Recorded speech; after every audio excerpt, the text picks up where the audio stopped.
Hi, I'm John Nord with John Nord Designs, and I'm going to try to show y'all today how I brown a buckle with brown coating. A lot of spur makers, buckle makers brown it a lot of different ways, but this is how I do it. Alright, what I have here is I have a buckle. It's a steel buckle with Sterling on it, got some brass initials, and then I have a keeper. It's got Sterling on it also. Any little details you want to put in the steel, you need to put in there before you do this browning, because then you'll see raw steel through the browning. And anyway, I've put a little detail around the initials there, some wriggling there, and I put some around the edge of the keeper. Anyway, we take them over here, and I use Dawn and put a little bit on there, scrub them up good, make sure all the oils are gone off of them. I've already cleaned these a little bit before, so I usually clean them for 2 or 3 minutes, but since they've already been cleaned, I just wanted to show you how I did it. And I'll go ahead and get them rinsed off and out of here. You want to dry them off good because they rust pretty quick, that steel. Same way with this keeper, clean it up good. Be sure you clean inside it. Rinse it off good. Bring it over here. Dry them off. Okay, we've got them dried off, ready to go here. I use plum brown Birchwood Casey, or Birchwood Casey Plum Brown, and this is the one that I've always liked the most. I've tried some of the others, but I like this one. I use a little sheepskin swab, put it on with. I use a benzomatic torch just to heat it up to the right temperature. It has to be, I believe, I know what temperature it's supposed to be, but just to give you the official is 275. I get it to 300-400 degrees. My silver Sterling and all that is hard soldered on there, so it won't come off until I get it to about 1,000, so it's good to go. If you use soft solder, you got to be careful not to get it too hot, because your overlays will start falling off at about 400 or 450. Okay, and I use some needle nose vice grips to hold it while I'm heating it up. So I'm gonna do this keeper first, and right there won't brown. So after I get one coat on it, I'll move it over here.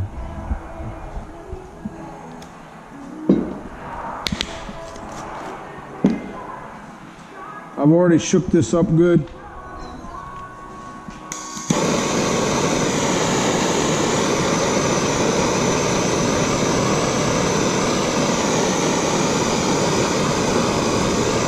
You don't want to get it so hot it turns purple. That's not good.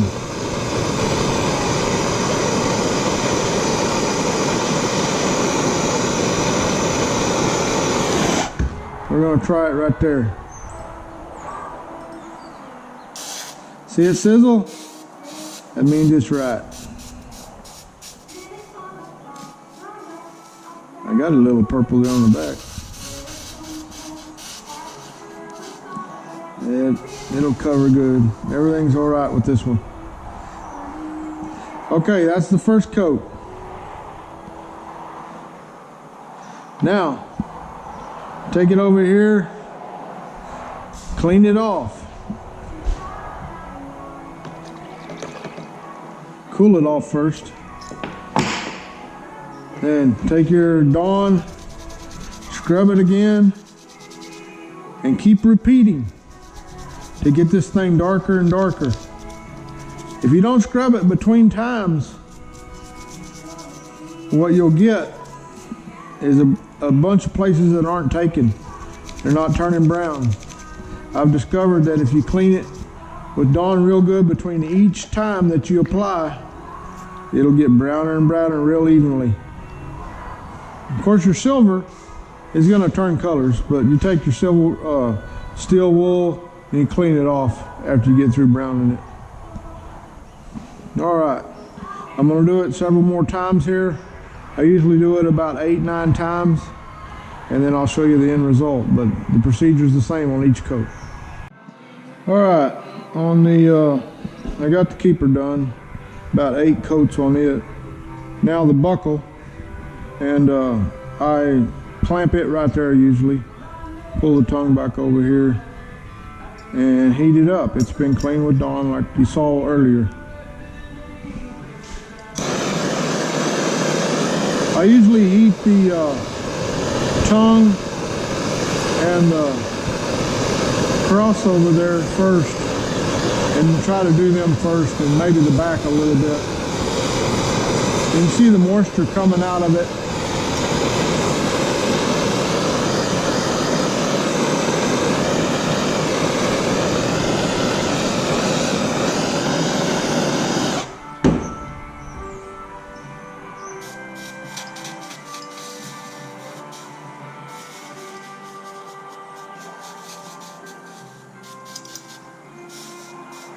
It's about the same way we were doing the keeper. I usually do this tongue and this crossover quite a bit. I'm going to heat up a little bit more so I can get the front side. I don't ever heat from the top. Always heat underneath. Even though my stuff's hard soldered it, I just don't like putting that flame on that silver. It gets plenty hot from underneath. Be sure you get all the edges in between the silver, around the letters, around the edge of the buckle, inside out.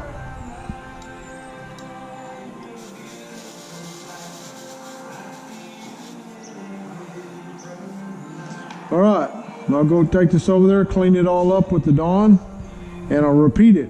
And I'll do this 8-9 times and be sure I'm getting all the areas. After this first coat, I was going to show you something right here. There's some spots right here that didn't take the brown. You got to watch those. It may be that I just missed them, but if it gets to where it keeps doing that, then I'll take some of this sandpaper. I think this is 320 grit, and I'll sand those a little bit. There may be a little bit of silver residue there from the sorter. Okay, what I wanted to show you is I've got the final coat of brown on this buckle, and polished this silver off with steel wool. Got it all cleaned up, put it in the Dawn again, scrubbed it good. It's all done as far as I'm concerned. Next thing I'll do is I will soak it in 2 tablespoons of baking soda, half full of water, put it in there, soak it 15 minutes. That'll neutralize this browning solution, keep it from oxidizing any further.